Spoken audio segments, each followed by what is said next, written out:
Hello बच्चों, नमस्कार। आप सभी को स्वागत है हमारे आज की बायोलॉजी स्पेशल क्लास में। और आप सभी को पता है कि मैंने क्या डाइजेशन पढ़ा चुका है, एक्सक्रीशन भी पढ़ा चुका है, ठीक है। और आज का हमारा पॉइंट है, हमारा आज का सब मेन पॉइंट है क्या, नर्वस सिस्टम। क्या है नर्वस सिस्टम? नर्वस सिस्टम को हिंदी में हम तंत्रिका तंत्र कहते हैं, है ना। तंत्रिका तंत्र कहते हैं किसको? नर्वस सिस्टम को, ठीक है। आइए देखते हैं क्या है तंत्रिका तंत्र भाई, यानी नर्वस।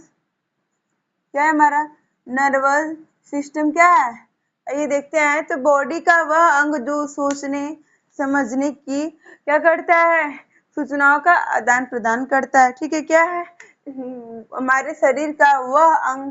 मैंने पहले बताया था ना कि सिस्टम मतलब होता है अंग या तंत्र होता है, यानी किस तंत्र के द्वारा हम सोचने समझने का काम करते हैं उसके बारे में हम पढ़ेंगे।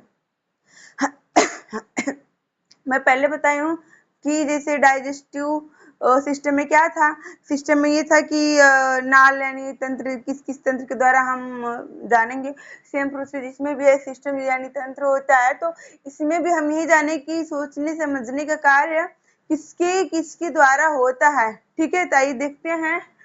नर्वस सिस्टम शरीर का वह अंग जो सोचने समझने तथा सूचनाओं का क्या करता है, आदान प्रदान करता है। जो हमारे बॉडी का वह अंग जो सोचने समझने का क्या करता है, सूचनाओं का आदान प्रदान करता है, उसे हम तंत्रिका तंत्र कहते हैं, यानी नर्वस सिस्टम कहते हैं, ठीक।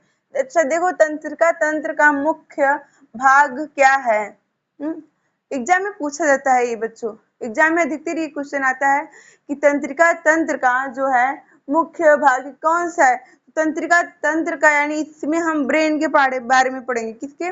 ब्रेन के बारे में पढ़ेंगे, क्योंकि देखिए मैं पहले भी बहुत बार मैं ये चीज आपको बता चुकी हूँ कि क्या होता है कि कोई काम करने का ऑर्डर या कंट्रोल वगैरह कौन करता है, हमारा माइंड करता है। हमारे माइंड में भी एक होता है क्या, ये न्यूक्लियस मैं सेल में भी पढ़ा चुकी हूँ, ऐसे बहुत चीजें होती हैं। आइए देखते हैं, इसमें आगे हम पढ़ेंगे कि तंत्रिका तंत्र का मुख्य भाग क्या है, मस्तिष्क। क्या है? मस्तिष्क यानी ब्रेन तथा मेरुरज्जु जिसे स्पाइनल कार्ड, मेरुरज्जु को इंग्लिश में क्या कहते हैं, मेरुरज्जु को इंग्लिश में हम स्पाइनल कार्ड कहते हैं, ठीक है। तंत्रिका तंत्र का मुख्य भाग ब्रेन तथा स्पाइनल कार्ड होता है। हिंदी में मस्तिष्क और मेरुरज्जु होता है किसका, हमारे ब्रेन का मेन पार्ट, ठीक है। आइए देखिए, क्लोज ब्रेन यानी हमारे क्रेमियम बोन, यानी देखिए हमारे ब्रेन में एक क्रेमियन बोन होता है। हमारे माइंड में क्या होता है, हमारे ब्रेन में एक क्रेमियम नामक एक हड्डी पाई जाती है। वो बंद होती है किसमें, क्रेमियम। यानी जो हमारा ब्रेन है ना बेटा, हमारा यहाँ पे देखिए, ये जो हमारा ब्रेन है ना, ये क्या है, ये हमारा ब्रेन है। बोलो मैम ये हमारा क्या है, ये हमारा पूरा क्या है, ब्रेन है। ये ऊपर से, हाँ ये ब्रेन है ना, ये ब्रेन ऊपर से किससे ढका होगा मैम, क्रेमियम बोन से, है ना। किससे होगा, क्रेमियम बोन से ढका होता है। यानी हमारा जो ये ब्रेन है, ये क्रेमियम नामक हड्डी से क्या होता है, ढका होता है। या कह सकते हो कि हमारा ब्रेन क्रेमियम नामक हड्डी में क्या होता है, बंद होता है, ठीक है। ये बोन्स का एक ग्रुप होता है। अच्छा ये जो हमारा बोन है ना, क्रेमियम हमारा बोन है, ये क्या है, ये एक ग्रुप होता है, ये एक ग्रुप होता है। मैम किसका ग्रुप होता है, तो बेटा ये हमारा 8 हड्डियों का यानी 8 बोन का ये ग्रुप होता है। अब देखो ग्रुप तो एक एक का तो ग्रुप होगा नहीं, सिंगल का तो किसी कीमत तो ग्रुप नहीं हो सकता, है ना। तो ग्रुप किसका होगा मैम, 8 हड्डियां जब इकट्ठा होती है इसे हम बोलते हैं कि ये एक ग्रुप में है ना। तो वही चीज है कि जो क्रेमियम नामक बोन है, ये क्या है, ये 8 हड्डियों का एक ग्रुप है। क्या है, ये 8 हड्डियों का एक ग्रुप है, ठीक है। आइए, इसके अंदर ज्वाइंट्स पाए जाते हैं। क्या, इसके अंदर ज्वाइंट्स, क्या इसके अंदर जोड़ पाए जाते हैं जिसे फाइब्रस ज्वाइंट्स कहते हैं। मतलब क्या होता है, ये जो हमारे अच्छा यहाँ पे एक है तो समझ में आता है कि हाँ एक है तो ऐसे हो सकता है, लेकिन यहाँ पे बोलोगे मैम 8 बोन है। क्या है, 8 बोन है। तो 8 बोन में क्या होगा कि ज्वाइंट तो होगा ना, मतलब कहीं कहीं भी जुड़ा तो होगा। ये तो है नहीं कि एक के ऊपर एक, एक के ऊपर एक, एक के ऊपर एक रहेगा, ऐसा तो किसी कीमत पे नहीं हो सकता है, हो सकता है? नहीं हो सकता। तो वो मतलब जुड़ा तो होगा ना, कहीं पर जुड़ा होगा। उस जोड़ को हम क्या कहते हैं? Fibrous joint. क्या कहते हैं? Fibrous joint. क्या कहते हैं? फाइब्रस ज्वाइंट कहते हैं। ठीक है, आइए देखते हैं नर्वस सिस्टम के बारे में। हम ब्रेन के बारे में अच्छे से पढ़ा, लोग क्या करते हैं पहले नर्वस सिस्टम के बारे में पढ़ाते जाते हैं डिटेल से, लेकिन उसमें ब्रेन पहले पढ़ाना चाहिए, उसके बाद नर्वस सिस्टम को पढ़ाओ। क्या कि ब्रेन के बारे में जानना बहुत क्या मोस्ट इंपॉर्टेंट है। अगर ब्रेन के बारे में हम पहले जानेंगे तो आगे जो भी हम नर्वस सिस्टम वगैरह पढ़ेंगे तो हमें बहुत ज्यादा आसानी होगी समझने में, है ना। तो आइए देखते हैं। तो ये हमारा जो ब्रेन है, क्या है? ब्रेन है। ठीक है, ब्रेन के बारे में पढ़ेंगे, उसके पहले देख लीजिए क्या है। जो हमारा ये सॉरी नर्वस सिस्टम है, ये क्या करते हैं? सूचनाओं का आदान प्रदान, है ना, तापमान तथा भूख प्यास पर नियंत्रण रखता है। मैं पहले बता चुकी हूँ, ये क्या करता है? सूचनाओं का आदान प्रदान करता है, नियंत्रण रखता है। ठीक है, समझ में आया। मानव का मस्तिष्क तंत्रिका कोशिका का बना होता है। जो हमारा ब्रेन है ना, क्या है? जो हमारा ब्रेन है, बोलो मैम किसका बना होता है? हमारा क्या है? हाँ, मान लीजिए यहाँ पे ये हमारा ब्रेन है। ब्रेन किसका बना है मैम? तंत्रिका सेल का। क्या है? तो हमारा ब्रेन किसका बना हुआ है? नर्वस सेल यानी तंत्रिका सेल का क्या हमारा ब्रेन बना हुआ है। तंत्रिका सेल में पुनः निर्माण की क्षमता क्या होती है? बहुत कम होती है, और यकृत में बहुत तेज होती है। इसलिए मैं बताई थी आपको पहले सेल वाले चैप्टर में बताई थी, डाइजेशन वाले में भी बताई थी। क्या होता है? हमारा जो माइंड है ना, क्या हमारा जो ये माइंड है, ये क्या करता है कि अगर इसमें चोट लग जाए, एक्सीडेंट वगैरह हो जाए, अगर यहाँ पे चोट लग जाती है इंसान की तुरंत डेथ हो जाती है। क्यों? ये पूरा निर्माण बहुत फास्ट नहीं कर पाता है ना। ये क्या करता है? इसकी क्षमता बहुत कम होती है, न्यूनतम होती है। वही हमारा यकृत है, लीवर है, क्या उसकी क्या है? बहुत फास्ट वो पुनर्निर्माण कर लेता है अपना। ठीक है, अब देखिए तंत्रिका सेल सबसे लंबी सेल होती है। ये सभी को लगभग पता होगा कि जो हमारी नर्वस सिस्टम है ना, सॉरी नर्वस सेल है, जो हमारी तंत्रिका सेल है, ये क्या है? ये हमारी सबसे लंबी होती है। ठीक है, जन्म के बाद इसमें कोई विभाजन नहीं होता है। तो जो हमारा ये तंत्रिका सेल है, क्या होता है? इसमें जन्म के बाद कोई भी विभाजन नहीं होता है, क्योंकि इसमें सेंट्रोसोम नहीं पाया जाता। क्यों नहीं होता है? क्योंकि इसमें सेंट्रोसोम नहीं पाया जाता है। मैम किसमें नहीं पाया जाता है? तो बेटा हमारा नर्वस सेल में जन्म के बाद विभाजन नहीं होता है। बोलो मैम क्यों नहीं होता है? क्योंकि इसमें सेंट्रोसोम नहीं पाया जाता। अगर ये सेंट्रोसोम पाया जाता ना, तो क्या होता कि तंत्रिका सेल में का जन्म के बाद भी विभाजन होता, लेकिन नहीं होता है, विभाजन बिल्कुल नहीं होता है। क्यों नहीं होता है? क्योंकि इसमें भाई हमारा सेंट्रोसोम तो पाया ही नहीं जाता है। ठीक है, आइए देखते हैं ब्रेन के बारे में। ब्रेन हमारा क्या है? तो ब्रेन का वजन हमारा होता है वेट 1350 से लेके 1400 मीटर। कितना होता है? 1350 से लेके 1400 मीटर ब्रेन का क्या होता है? वेट होता है, यानी वजन होता है ना। देखिए ब्रेन हमारा कितना है? 3 टाइप्स। ब्रेन हमारा कितना है? 3 भाग में विभाजित है। कितने भाग में मैम? 3 भाग में हमारा क्या है? ब्रेन विभाजित है। कौन कौन से? अग्रभाग, मध्य भाग, पश्च भाग। अग्रभाग, मध्य भाग, पश्च भाग। हाँ, ये हमारा है अग्रभाग, मध्य भाग और ये पश्च भाग। अग्रभाग, देखिए अग्रभाग, मध्य भाग, पश्च भाग। ठीक है, और देखिए अग्रभाग को हम फॉर हिंड सॉरी वो कहते हैं, मध्य भाग को हम मिड कहते हैं, और जो पश्च भाग को हम हिंड कहते हैं। ठीक है, ये देखते हैं अग्रभाग हमारा क्या होता है। इसमें अग्रभाग में हमारे 3 प्रकार होते हैं। कितने होते हैं भाई? 3 प्रकार होते हैं। कौन कौन? सेरिब्रम, थैलेमस, हाइपोथैलेमस होता है। सेरिब्रम, थैलेमस, हाइपोथैलेमस होता है। और हमारा मध्य भाग में क्या होता है? ये भी इसमें भी 2 भाग होते हैं। कौन कौन से होते हैं? कार्पोरा, सेरिब्रम में सेरिब्रम पेंडिकल क्या होता है?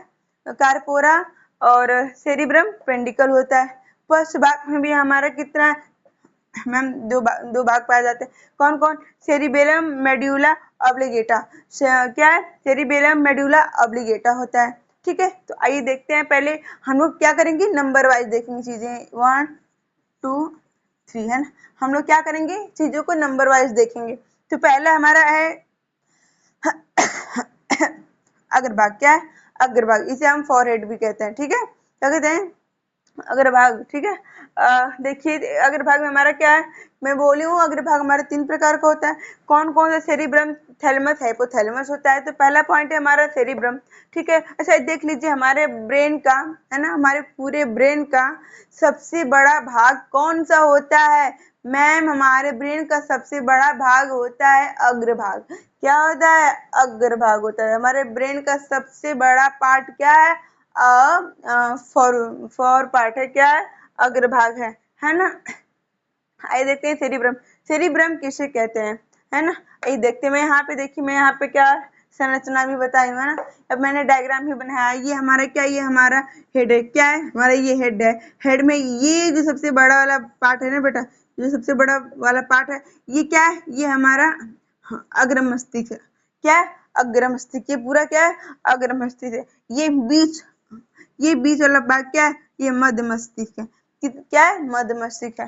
ये सबसे जो सबसे नीचे है ना, ये क्या हमारा? पश्च मस्तिष्क है। क्या है? हमारा हिंड ब्रेन है। और देखिए ब्रेन का हमारा वेट कितना है? 1350 से लेके 1400 मीटर रहता है। मैंने ऑलरेडी ये पहले बता दिया है ना। अब आइए देखते हैं।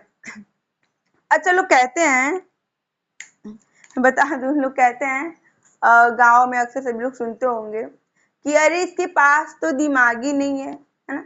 कहते हैं लोग कि अरे इसके पास तो दिमाग ही नहीं है, कैसे होगा। लेकिन मैं आप सभी को बता दूं कि देखिए ये जो 1350 या 1400 मीटर ना, इतना सभी के माइंड में क्या होता है? सेटअप होता है। इतना सभी के माइंड में क्या होता है? चीजें होती हैं, है ना। किसी का कम ज्यादा नहीं होता, लेकिन डिफरेंट एक होता है। क्या एक होता है? डिफरेंट। मान लीजिए आप सभी स्टूडेंट हो, तो आप लोग पढ़ाई की, मान लीजिए बायोलॉजी पढ़ते हो, है ना। बायोलॉजी में नर्वस सिस्टम पढ़ रहे हो या सेल पढ़ रहे हो, तो आप लोग उसके बारे में जानोगे, है ना। आप लोग उसके बारे में जानेंगे। अगर एक घर के, वही आपके घर के जो बुजुर्ग लोग हैं, क्या इस चीज के बारे में जानेंगे? नहीं जानेंगे। क्यों? क्योंकि इसके बारे में वो नहीं पढ़े हैं, है ना। जब पढ़े नहीं तो जानेंगे कहाँ से। तो क्या है कि और वही गांव में अगर कहीं राजनीतिक हो रही है, पंचायत वगैरह हो रही है, तो वहां पे क्या चीजों को आप लोग नहीं समझ पाओगे, है ना। क्या आप लोग नहीं समझ पाओगे। वही क्या करेंगे, बुजुर्ग लोग उस चीजों को समझेंगे, जाके सुलझा भी देते हैं, लेकिन हम लोग क्या करेंगे? नहीं समझ पाओगे आप सभी। क्योंकि हम जिस माहौल में रहते हैं ज्यादा, उस माहौल के बारे में ज्यादा जानते हैं, है ना। और जिस माहौल के बारे में कम रहते हैं, उस माहौल के बारे में हम क्या, बहुत कम जानते हैं। ये तो नॉर्मली सभी की बात होती है। मान लीजिए आप गांव में रहते हो, तो शहर के बारे में कितना ही जानते होगे। बहुत प्रिपेयर्ड तो नहीं जानते होगे अगर शहर में नहीं जाके रहे हो कुछ टाइम तक। अगर वही शहर के लोग हैं, और भी गांव के बारे में बहुत चीजें ऐसी होती हैं जो नहीं जानते हैं। तो क्या है कि हम जिस चीज में रहते उसके बारे में हम ज्यादा अच्छे से जानते हैं, है ना। मान लीजिए एक छोटा बच्चा है, एग्जाम्पल के तौर पे, वो क्या है कि वो बिल्कुल ही छोटा है ना। क्या बच्चा वो छोटा है, तो क्या वो चीजों को जानेगा? नहीं। वो इतना ही जानेगा कितना खा रहे हैं, कितना घूम रहे, बस वो इतना ही समझता है। जैसे जैसे उस बच्चे का विकास होता जाता है ना, वैसे वो क्या है, जैसे जैसे उसका विकास होता जाता है, वैसे वो हर एक चीजों को क्या करता है? जानता है, समझता है। ठीक है। इच्छा प्रकट करता है जानने की, है ना। तो वही है कि तभी में क्या है, चीजें सेम बराबर होती हैं। बस क्या है, बहुत लोग क्या है कि जोर देने पे, मान लीजिए ट्रेन है, इतनी बड़ी है, वो ज्यादा जोर देगी तो ज्यादा होगा। और ये हमारी स्कूटी है, बाइक है, उसमें कितना एवरेज होगा। हाँ, तो वही चीजें होती है, हमारे सोचने के ऊपर सब कुछ डिपेंड करता है। वो अलग बात होती है कि जब बच्चा गर्भ में रहता है, तो उसी टाइम उसके ब्रेन में क्या होती है, कुछ कभी कभी कुछ बच्चों के ब्रेन में कुछ प्रॉब्लम हो जाती है, उनका माइंड जो डेवलप नहीं हो पाता है, वो चीजें अलग होती हैं, ठीक है। अगर लेकिन जिसका सब कुछ सही होता है, तो वो हमारे माइंड के ऊपर है, वो हमारे माहौल के ऊपर डिपेंड करता है। जिस माहौल में रहेंगे उस माहौल के बारे में हम ज्यादा जानेंगे। अगला है सेरिब्रम। मैंने बताया है सेरिब्रम किसका भाग है भाई? अग्र मस्तिष्क का। किसका है? अग्र मस्तिष्क का भाग है। कौन मैम? सेरिब्रम। सेरिब्रम को हम क्या कहते हैं? सेरिब्रम को इंग्लिश में भी हम सेरिब्रम कहते हैं, और सेरिब्रम को हम प्रमस्तिष्क के नाम से भी क्या करते हैं? जानते हैं, ठीक है। सेरिब्रम को हम प्रमस्तिष्क के नाम से भी जानते हैं। सेरिब्रम जो हमारा है, सेरिब्रम को हम इंग्लिश में भी सेरिब्रम ही बोलते हैं, ठीक है। देखिए जो हमारा सेरिब्रम है, माइंड ऑफ मेमोरी, यहाँ पे लिखे हैं माइंड ऑफ मेमोरी। आप बोलोगे मैम ये क्या है माइंड ऑफ मेमोरी है? तो देखो सेरिब्रम को हम अपने दिमाग की मेमोरी कहते हैं। सेरिब्रम को हम क्या कहते हैं? अपने दिमाग की मेमोरी कहते हैं। जैसे क्या होता है बच्चों, देखो हमारा एक फोन है, उसमें मेमोरी सभी के फोन में होती है। आप लोग फोन चलाते होगे तो बहुत अच्छे से जानते होगे, है ना। मेमोरी होती है, अगर उसमें से क्या है कि हम मेमोरी को ही डिलीट कर दिए, सब कुछ फॉर्मेट मार दिए, क्या है, सब कुछ साफ हो जाएगा। और वही चीज अगर हम रखते गए रखते, सारा क्या है, मेमोरी में पड़ा रहता है। सेम प्रोसेस हमारे माइंड में होता है। अगर हम कोई, मान लीजिए ये चीज हम पढ़ रहे हैं, कितने टाइम तक ही रहेगी, है कितने टाइम तक रहेगी। इसको हम 4 दिन में, 5 दिन में, 1 दिन का गैप देके रिवीजन करते रहेंगे तो हमारे क्या है, मेमोरी में सेट बना रहेगा ब्रेन में एकदम कि हाँ ये चीज पढ़े हैं, इसको पढ़ना है, इसका ये होता है। अगर यही हम लोग रख के छोड़ दिए तो सभी को रिस्टार्ट होने की जरूरत होती है ना। अगर फोन को आप रिस्टार्ट नहीं मारोगे तो उसका क्या हाल होगा। वैसे ही इसको भी होता है कि हम अपने माइंड को भी क्या है, जो भी चीजें रखी होती है उसको एक बार रिवीजन करने पड़ते। जब रिवीजन कर दोगे तो अगर हमारी मेमोरी जो होती है सोई रहती है तो जाग जाती है, अरे हाँ हाँ मुझे तो याद है, मैं तो इसको जानता हूँ, है ना। इसीलिए क्या कहते हैं हम, माइंड ऑफ मेमोरी। किसका भाई? ब्रेन का, दिमाग का हम मेमोरी मेमोरी कहते हैं। किसको कहते हैं मैम? सेरिब्रम यानी प्रमस्तिष्क को कहते हैं। देखिए इम्पोर्ट, इसका कार्य क्या होता है, जो हमारा सेरिब्रम है इसका मुख्य कार्य क्या होता है, थिंकिंग पावर। यानी क्या है, थिंकिंग पावर यानी सोचने समझने की क्षमता। क्या है, सोचने समझने की क्षमता कौन? सेरिब्रम करता है। आईक्यू, इच्छा शक्ति, नियंत्रण, जिज्ञासा, बुद्धिमानी, चतुराई वगैरह जो भी होती है, यानी जितनी भी सोचने समझने की क्षमता होती है, कोई भी चीज जानने की जिज्ञासा होती है, इच्छा होती है, वो किस में आता है? ये सब कार्य कौन करता है हमारे माइंड में? सेरिब्रम का कार्य होता है। किसका कार्य होता है? सेरिब्रम।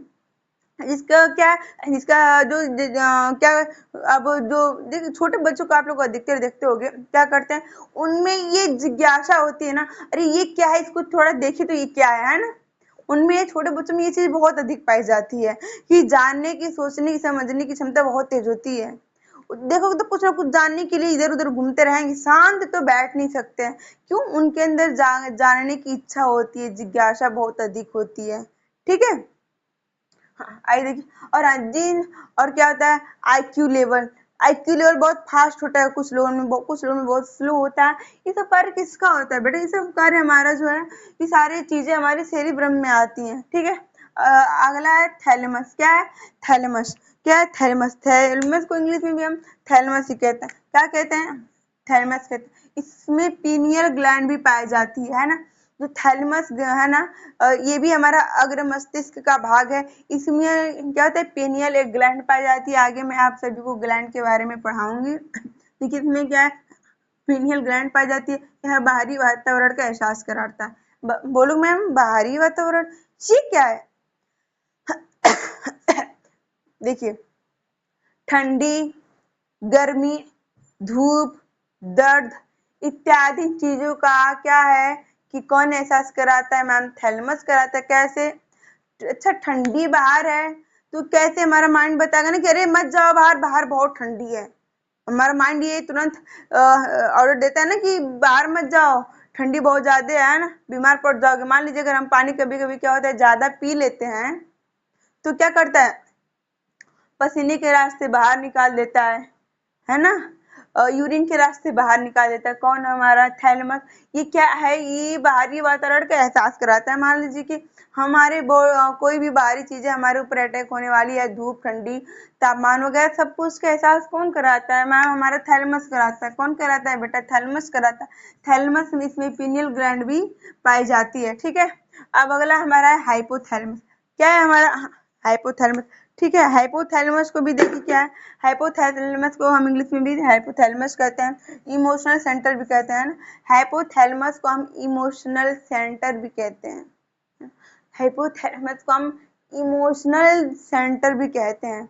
आइए देखते हैं इसमें। अच्छा, थैलेमस में क्या है, बाहरी चीजों के बारे में एहसास कराता है। हाइपो को हटा दो, है ना, फिर वही थैलेमस आ गया कि एहसास कराता किसका? तो थैलेमस में बाहरी, हाइपो में आंतरिक।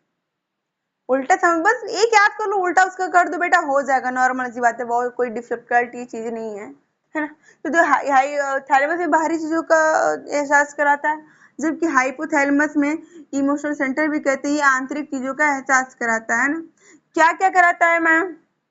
जैसे हमारे अंदर क्या होता है, नींद आती है, बाहर थोड़ी हमारे नींद आएगी ना, तो हमारे बॉडी में चेंजेस होते हैं ना, तो हमारे क्या होती है, थकान होती है या फिर कोई कोई भी होता है, तो क्या होता है, हमें नींद नींद आना, हम प्रेम महसूस करना, किसी से झगड़ा करना, है ना।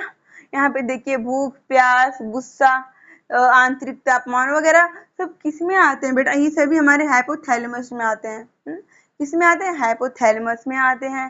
ठीक, हाइपोथैलेमस को मोटर ग्लैंड को नियंत्रण करता है। जो हमारा हाइपोथैलेमस है ना, ये क्या करता है, ये मोटर एक ग्लैंड होती है, मोटर एक नामक ग्लैंड होती है, इसको क्या करता है, ये कंट्रोल करने का कार्य करता है, नियंत्रित करता है। हाइपोथैलेमस को हम ताप नियंत्रक ग्रंथि भी कहते हैं ना। अच्छा, हाइपोथैलेमस को हम ताप नियंत्रक ग्रंथि भी कहते हैं। ठीक है, अगर आप सभी को ये वीडियो अच्छी लगी हो, समझ में आई हो, तो प्लीज लाइक, कमेंट, सब्सक्राइब बिल्कुल करना ना भूलें। और आप लोग हमारे सेशन से जुड़े रहे हैं और कमेंट जरूर करें, क्योंकि हम डेली सभी का कमेंट पढ़ते हैं, तो हम जो भी आपको प्रॉब्लम होगी आप हमें बता सकते हैं। ठीक है, और इस सेशन को ज़्यादा से ज़्यादा अपने दोस्तों के पास शेयर करें। धन्यवाद।